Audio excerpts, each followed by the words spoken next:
daging dan daging. Domba, bisa nggak dibacain surat 9 ayat 80, Domba? Bisa nggak dijelasin itu? Surat 9, saya screen bro, aku saya screen.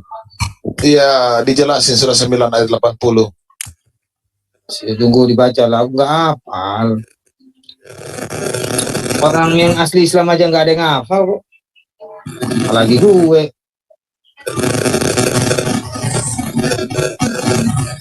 Saya dari dulu menunggu ada teman Islam yang hafal. 9 ayat 80. Canggih tuh Cesona. Ada kambing itu kambing. Iya. Canggih tuh gak enak dengarnya. Ya. Sama saja engkau Muhammad memohon ampun bagi mereka atau tidak memohonkan ampun bagi mereka, walaupun engkau memohonkan ampun bagi mereka 70 kali, Allah tidak akan memberi ampun kepada mereka. Yang demikian itu karena mereka ingkar, kafir kepada Allah dan Rasulnya, dan Allah tidak memberi petunjuk kepada orang-orang yang fasik. Gimana nih bro? Wah, itu Domba, sebenarnya aku sudah lama mualaf, tapi tersendat dengan ayat itu lagi, makanya aku nggak jadi mualaf. Aku bilang, mau mualaf percuma dong. Jadi kalau di ayat ini gimana kau sampaikan? Kau yang punya ayat bro. Mungkin gini ya. Baca pelan-pelan. Sama saja engkau Muhammad memohonkan ampun bagi mereka atau tidak memohonkan ampun bagi mereka, walaupun engkau memohonkan ampun bagi mereka 70 kali, Allah tidak akan memberi ampunan kepada mereka. Berarti Allah tidak maha pengampun dong. Bukan. Berarti dua baginda itu kurang nggak mujarab atau gimana? Kan itu kan. Lihat ini. Sama saja engkau Muhammad memohon ampun bagi mereka atau tidak memohon ampun bagi mereka. Walaupun engkau, maksudnya baginda ini kan, memohonkan ampun bagi mereka 70 kali, Allah tidak akan memberi ampunan kepada mereka. Berarti baginda ini nggak didengar dong. Nah, itu yang pertama. Nggak bisa bantu. Terus jadi, kalau tidak didengar Tuhan mereka, gimana mau mualaf? Untuk mualaf apa? Daging yang mualaf. Daging. Aku ngelihat ini ayatnya kebalikan dengan ajaran Yesus ya. Yesus waktu ada muridnya bertanya berapa kali aku harus mengampuni orang, dia mengatakan bukannya 7 kali tapi justru 70 kali 7 kali. Itu maksudnya tidak terhingga kalau di Alkitab. Tetapi kalau ini 70 kali Allah akan mengampuni. Walaupun itu kebalikannya ya. Walaupun engkau memohonkan ampunan bagi mereka. Ada lebih negatif, ada punya. Ya, Allah maksudnya mengampuni ya. Maksudnya Ko Charlie gini loh, Lai. Kalau di Kristenan kita mengampuni orang gak terhingga. Jadi Tuhan memberikan kita supaya kita mampu mengampuni orang yang bersalah dengan kita sebanyak-banyaknya. Tetapi di sini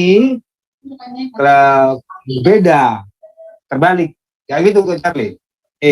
Charlie. Iya, maksudnya. Benar nggak? Ya, maksudnya Allahnya tidak mengampuni seberapapun kalian Muhammad di sini meminta baca dari ayat 79 supaya bisa paham. Baca dari ayat 79. Coba.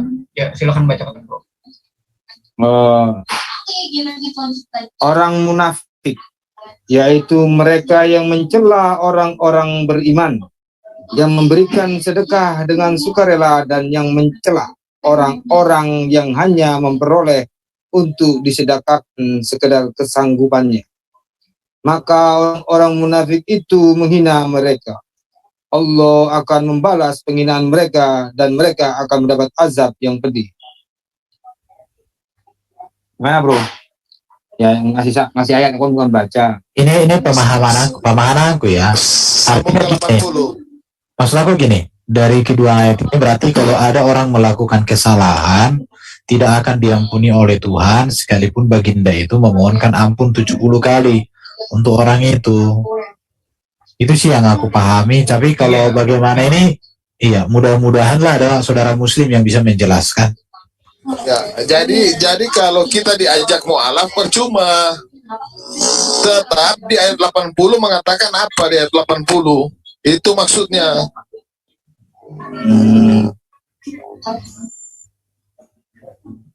Udah. Jadi enggak gini ya. Kalau aku baca lagi ya, maka orang-orang munafik itu menghina mereka. Berarti kita menghina muslim gitu ya? Benar nggak? Salah bro, salah. Mereka internal mereka ini, Iya, ayat internal mereka. iya, benar dong, Mbak, benar dong, Mbak. Benar ya. Kita Iya. kan dikategorikan orang munafik, Iya. gitu. Yang membalas siapa di sini?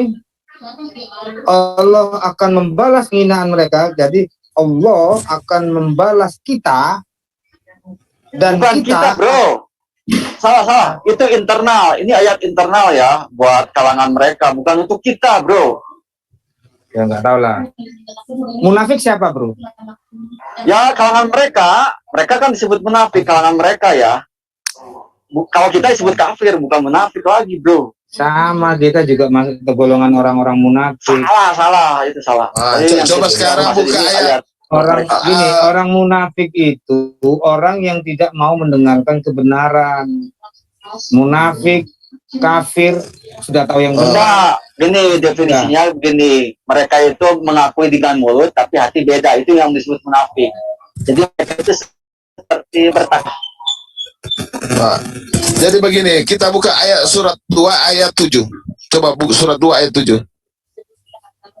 Ini kita berbicara dalam konteks mualaf ya. Surat 2 ayat 7. Allah telah mengunci hati dan mendengar pendengaran mereka. Penglihatan mereka telah tertutup dan mereka akan mendapatkan azab yang berat. Siapa yang mengunci hati di sini? Gak mungkin sesama Islam kecuali petinggi-petingginya. Itu sampai apa nih yang disampaikan bro? Kalau aku baca ini, kita ini Allah telah mengunci hati dan pendengaran kita. Suara Billy bagusin dulu bro suaranya tuh, kresek-kresek. Mulai dari surat ayat 4 dulu baru ke 7.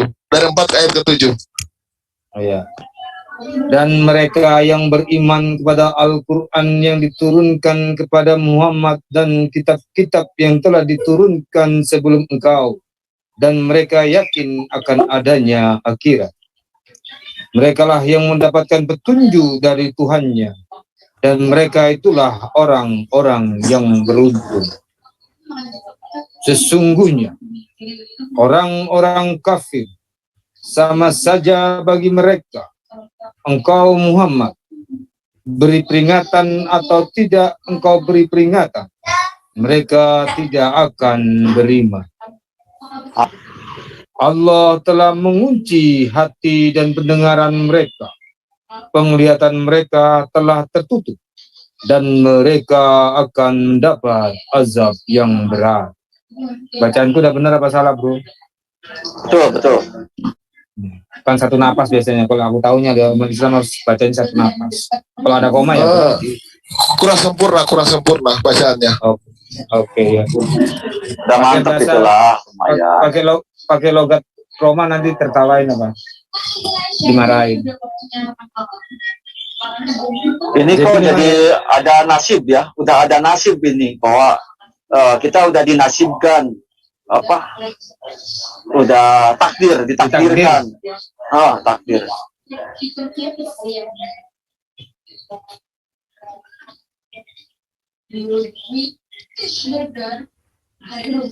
Jadi enggak, jadi dari ayat ini yang tadi itu yang membalas kita itu Allah.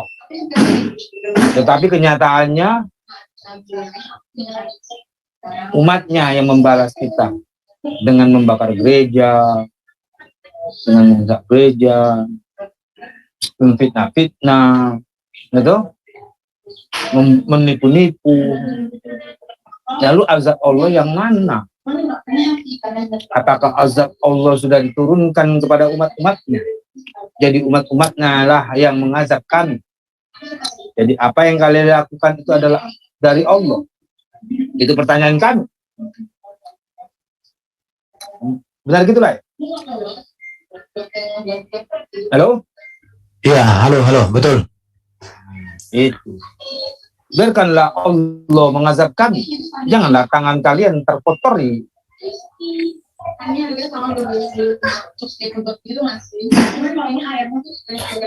Oke, ada yang mau bicara? Ada ini yang komentar di YouTube ini, siapa yang mencabut nyawa Yesus katanya? Boleh bro sharekan ayat bahwa Yesus itu bukan mati, menyerahkan nyawanya iya, kepada Bapa. Jadi Yesus itu, Tanya dulu, kamu mualaf? Mungkin dia mualaf odong-odong yang nggak pernah baca Alkitab. Terlalu. ya, jadi Yesus menyerahkan nyawanya, bukan ada yang mencabut. Ya, Oke. antara menyerahkan dengan dicabut itu beda. Jadi Iya. perbandingannya seperti seorang perawan itu dia menyerahkan keperawanannya kalau waktu menikah, dan seorang perawan itu diperkosa, beda ya. Sama-sama hilang perawan tapi Iya.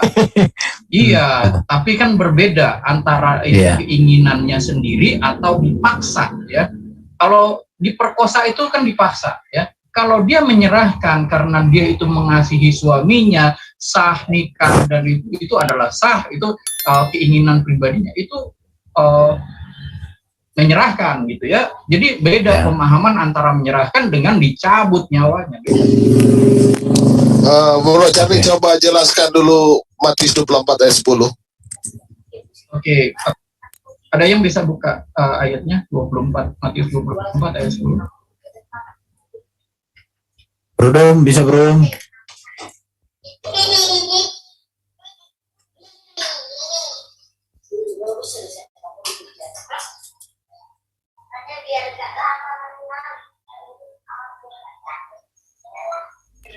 Berapa? Matius berapa?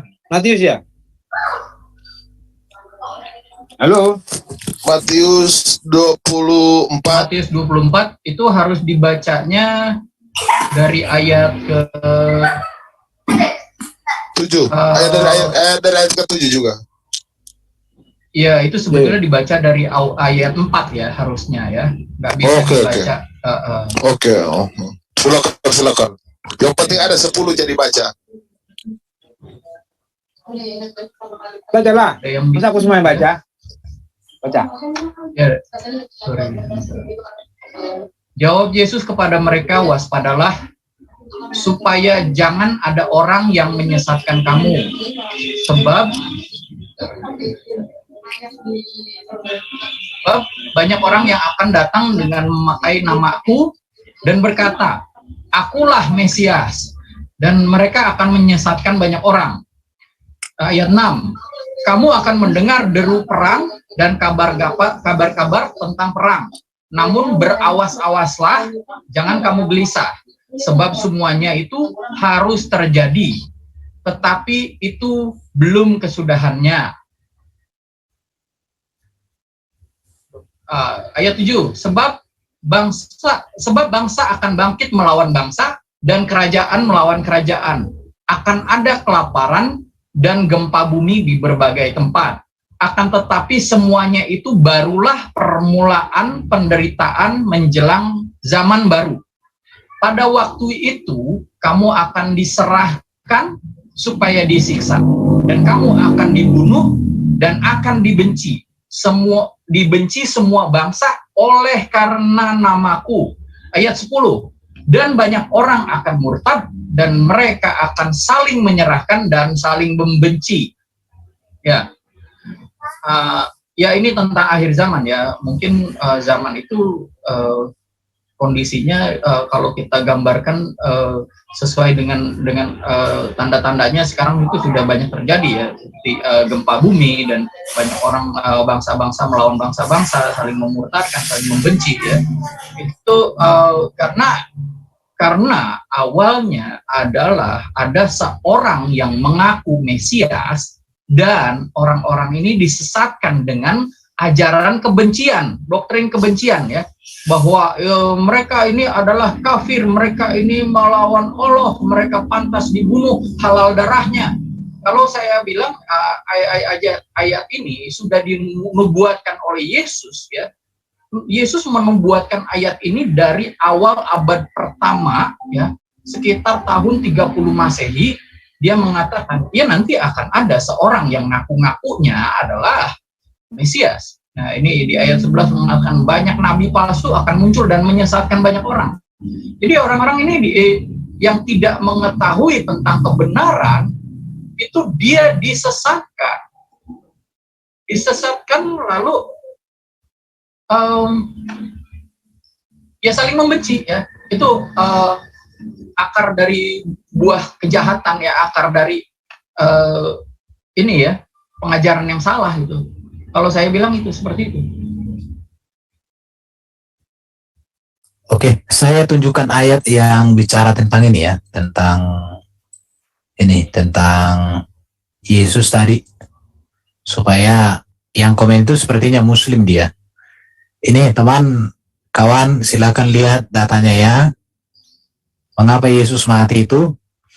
Jadi Yesus mati bukan karena siksaan pada peristiwa penyaliban. Bukan juga karena ada yang mencabik nyawanya. Tetapi karena dia menyerahkan nyawanya kepada Bapa di surga.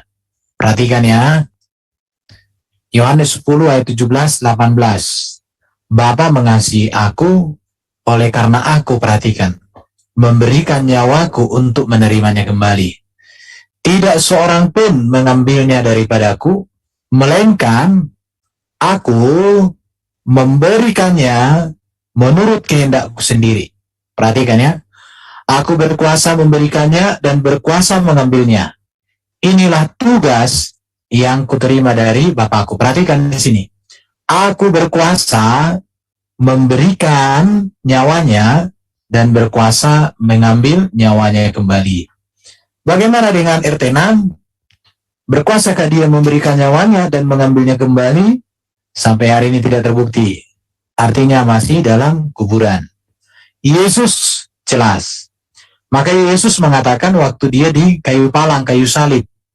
Ya Bapa, perhatikan ini. Ke dalam tanganmu kuserahkan nyawaku. Jadi ini dasar ajaran Kristen bahwa Yesus mati bukan karena penderitaan itu, tetapi dia mati karena menyerahkannya. Ya, jadi jangan bilang ada yang mencabut ya, karena nyawa Yesus itu bukan dicabut seperti bagindamu. Oke, mungkin ada yang mau menegaskan hal ini lagi? Jelas ya kalimatnya ini? Aku memberikan nyawaku untuk menerimanya kembali. Tidak seorang pun mengambilnya daripadaku, melainkan aku memberikannya menurut kehendakku sendiri. Aku berkuasa memberikannya dan berkuasa mengambilnya kembali. Jadi Yesus memberikan nyawanya dan dia kembali bangkit, diambil nyawa itu. Oke. Dan tidak ada seorang manusia pun, bahkan seorang nabi pun, yang dikatakan nabi tinggi pun, berani berkata-kata demikian. Jikalau demikian tidak ada yang berani, siapakah dia yang mampu memberikan nyawanya dan mengambilnya kembali? Renungkan 5 menit, kau akan datang kepada Yesus. Amin. Haleluya. Jadi kita merenungkan data itu ya, betapa agung, betapa perkasa, betapa mulianya Yesus itu. Dia punya otoritas atas nyawanya. Ada orang mati dia sampai hari ini nggak bisa ngapa-ngapain, tapi sayangnya kok diidolakan terus. Tapi itulah itu. itu sama seperti para zaman dahulu. Jadi kisahnya, maaf ya untuk umat Hindu ya, gue menghormati kalian. Cuman pernah aku dengar bahwa dewa-dewa yang disembah mereka itu nabi lah, orang yang bijaksana, orang yang mempunyai pencerahan dari Tuhan. Lalu mereka membuat patung itu untuk bersyukur atau berdoa kepada dia, karena sama seperti nabi lah. Jadi mereka, seingatku ya, mohon maaf kalau salah ya, tolong dibetulin untuk orang Hindu ya, yang banyak dewa itu bukan Tuhan lah. Itu yang ada aku dengar itu nabi, seperti nabi, itu yang aku pahami. Nah, jika ada orang yang seperti itu, khususnya untuk umat Hindu ya, kami nggak mau nyalain, itu terserah kalian, karena aku sudah tahu, oh seperti orang Muslim yang umpamanya sunan-sunan itu kan di tempat kalian pasti ada, atau itu diziarahi. Nggak tahu tuh ziarah kubur benar apa berdoa meminta ke situ. Tapi setahu aku banyak yang ke sana meminta, gitu loh. Karena aku dulu pernah ke Ampel itu, ya kadang-kadang ngasih apa, doanya kayak dengar kayak gitu. Tapi aku nggak tahu ya, karena dari jauh gitu aja lah tambahannya. Jadi mereka tetap dijunjung tinggi. Kalau orang Hindu seperti itu, kalau umat Islam seperti itu juga. Ini ada lagi komentar yang menurut saya menunjukkan kebodohannya ya. Ini Amsal 7. Ini banyak polemikus Muslim yang gagal memahami data ini. Ya, mereka langsung bilang kalau nggak ada suami boleh berbuat zina, boleh selingkuh katanya. Tapi mereka nggak baca secara utuh. Kamu yang menuliskan ini, kamu baca dong utuh dari awal. Perhatikan ya. Nih, kamu jadi orang yang benar, jangan jadi orang yang tidak benar. Hai anakku, berpeganglah pada perkataanku dan simpanlah perintahku pada dahimu. Jangan kau baca hanya ayat 17-18. Pembaringanku telah kutaburi dengan mur, gaharu, dan kayu manis. Marilah kita memuaskan berahi hingga pagi hari dan bersama-sama menikmati asmara. Karena suamiku tidak di rumah, ia sedang dalam perjalanan jauh. Kamu ngerti nggak maksudnya di sini? Kalau kamu baca mulai dari ayat 1, ini lihat ini ya. Ini berbicara tentang bagaimana kita hidup dalam kekudusan dan kebenaran. Bagaimana kita terus hidup memegang firman Tuhan, hidup dalam hikmat Tuhan. Maka dikatakan, hai anakku, berpeganglah pada perkataanku, simpanlah perintahku dalam hatimu. Berpeganglah pada perintahku, dan engkau akan hidup. Simpanlah ajaranku seperti biji matamu. Tambatkanlah semuanya itu pada jarimu, dan tuliskanlah itu pada loh hatimu. Katakanlah kepada hikmat, engkaulah saudaraku, dan sebutkanlah pengertian itu sanakmu, supaya engkau dilindunginya terhadap, ini dia, supaya engkau dilindunginya terhadap perempuan jalang, terhadap perempuan asing yang perkataannya. Karena ketika suatu waktu aku melihat dari kisi-kisiku dari jendela rumahku, kulihat, dimuk dong yang itu, kulihat di antara yang tak berpengalaman, kudapati di antara anak muda, seorang teruna yang tidak berakal budi, yang menyeberang dekat suatu jalan, lalu melangkah menuju rumah perempuan semacam itu. Pada waktu senja, pada petang hari, di malam yang gelap, maka datanglah menyongsong dia seorang perempuan berpakaian sundal, dengan hati licik, cerewet, dan lihatlah perempuan itu kakinya tak dapat tenang di rumah. Sebentar ia di jalan, sebentar di lapangan, dekat tiap tikungan menghadap. Lalu dipegangnya lah orang teruna itu dan diciumnya. Dengan muka tanpa malu berkata ia kepadanya, aku harus mempersembahkan korban keselamatan, dan pada hari ini telah kubayar najarku itu. Itulah sebabnya aku keluar menyongsong engkau untuk mencari engkau, dan sekarang kudapatkan engkau. Telah kubentangkan permadani di atas tempat tidurku lain-lainan, dan seterusnya. Artinya di sini ada dua pemuda. Ada satu pemuda yang diajar untuk berpegang pada firman Tuhan, tapi ada pemuda di sini, pemuda yang tidak berpegang firman Tuhan. Kenapa pemuda yang tidak berpegang pada firman Tuhan ini menjadi tergoda kepada perempuan jalang? Ya karena nggak memiliki firman, dia tergoda. Jadi pesannya di sini, berpeganglah pada firman, peliharalah firman, hiduplah dalam firman Tuhan, supaya nasibmu jangan sama seperti anak muda yang tergoda dengan perempuan jalang tadi, bukan perempuan lajang, perempuan jalang. Dari tadi udah salah, nggak ada yang koreksi. Itu maksudnya. Jadi kalian para polemikus belajar membaca yang baik dan benar. Jangan kalian hanya menghafal tapi nggak mengerti apa-apa. Baca, pahami, baru renungkan, dan kemudian kamu mengertilah. Ini gimana sih kalian? Kemampuan membaca kalian itu sangat dangkal sekali. Anak SD aja bisa. Berarti kalian anak TK semua. Guru Mbak Juma anak TK. Kalian juga gurunya TK. Heran aku.